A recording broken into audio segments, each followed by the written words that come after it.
کیا ہے کہ آج کا ہی مسلمان ہے نا، کلمہ پڑھتا ہے لیکن بدفعلی بھی کرتا ہے، ایکٹر ہے، ایکٹریسز ہے، ڈانسر ہے، مختلف کاموں میں ہے، رمضان میں دوپٹہ، رمضان ختم ہوا دوپٹہ گیا۔ اس کا مطلب لا الہ الا اللہ تو کہہ رہی ہے، لا الہ الا اللہ تو کہہ رہا ہے، لیکن یہ لا الہ الا اللہ نقل والا ہے، عقل والا نہیں ہے، کیونکہ عقل کبھی نہیں کہتی کہ خدا صرف رمضان میں ہوتا ہے، خدا تو پورا سال ہے۔ عقل کبھی نہیں کہتی کہ حسین صرف مجلس میں ہوتے ہیں، عقل کہتی وہ ہر جگہ ہے۔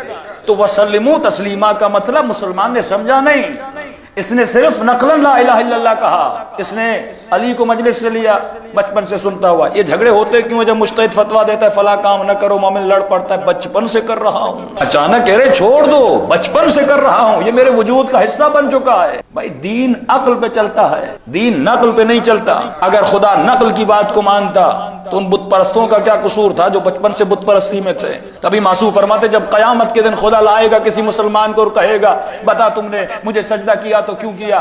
اگر جواب یہ ملا خدا تمہیں اس لیے سجدہ کیا کیونکہ میرے ماں باپ کرتے تھے، میرے آبا و اجداد کرتے تھے، فوراً خدا بت پرست کو لائے گا بتا تو نے بت کو سجدہ کیوں کیا؟ وہ بھی کہے گا میرے ماں باپ کرتے تھے، میری سوسائٹی کرتی تھی، میرا معاشرہ کرتے تھا۔ خدا بھی اس سے کہے گا تو بتا کروں تو کیا کروں؟ جواب دونوں کا ایک ہے، اگر اسے جزا دوں تو تجھے بھی دینی، اگر تجھے سزا دوں تو اسے بھی دینی ہے، کیونکہ دونوں نے نقل سے مانا ہے، کسی نے عقل سے نہیں مانا۔ یہی تو معیار ہے کہ علی کو ہم نے اگر امام مانا تو عقل سے مانا، اگر نقل سے ماننا تھا تو پہلے خلیفے کو مانتے، دوسرے کو مانتے، تیسرے کو مانتے، کیونکہ وہ قبائل کی رسم پہ بنے تھے۔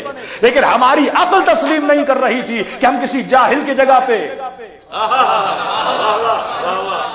عقل کیا کہتی ہے؟ میں نوجوانوں کو ایک جملہ کہتا ہوں، میں تو اگر کوئی کہے کہ علی کی امامت کو چھوڑ دو تو ٹھیک ہے، چھوڑنے کے لیے تیار ہیں، ہم علی کو آج کے بعد امام نہیں مانیں گے، لیکن جو یہ کہہ رہا ہے اسے ایک سوال کرو کہ علی کو امامت سے ہم ہٹا دینے کے لیے تیار ہیں، آج کے بعد جسے کہو گے امام مانیں گے، لیکن کسی ایسے کو امام بنا جو کم از کم علی سے بہتر ہو۔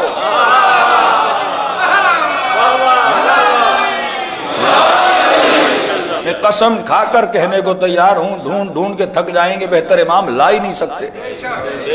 ہر مسلمان مانتا ہے کہ میدان جنگ میں کوئی نہ بھاگا تو علی ہے، کوئی جو علی سے زیادہ شجاع ہو؟ کوئی ایسا امام لاؤ جو میدان سے نہ بھاگتا ہوا نظر آئے، کوئی ایسا امام لاؤ جو موت کے بستر پہ سوتا ہوا نظر آئے۔